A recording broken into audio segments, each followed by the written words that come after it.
En poste depuis 2021, le Premier ministre ivoirien Patrick Achi et les membres de son gouvernement ont été informés lors du Conseil des ministres le 28 septembre dernier d'un remaniement imminent. Hier vendredi 6 octobre, un décret du président Alassane Dramane Ouattara les a démis de leurs fonctions tout en les remerciant pour leur engagement au service de la nation au cours des dernières années. C'est un gouvernement qui va travailler pour 2025, qui va travailler pour obtenir des résultats qui seront présentés en 2025 au profit du candidat du RHDP. Et donc c'est actuellement une grosse polémique ici à Abidjan autour du nom du futur Premier ministre. Parce que certaines analyses estiment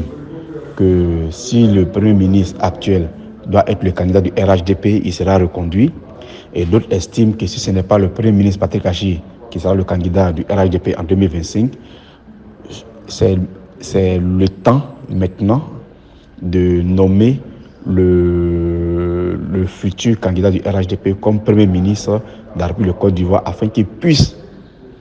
avoir un bilan à défendre. Après la Côte d'Ivoire, le Sénégal de son côté a aussi démis le même vendredi l'ensemble des membres du gouvernement dirigé par le Premier ministre Amadou Ba. Choisi par le président Macky Sall, candidat du parti au pouvoir pour la prochaine présidentielle, Amadou Ba reste au pouvoir pour former un nouveau gouvernement. Le président Macky Sall l'a reconduit et il sera chargé de mettre en place un gouvernement de combat et d'attaque selon ses partisans,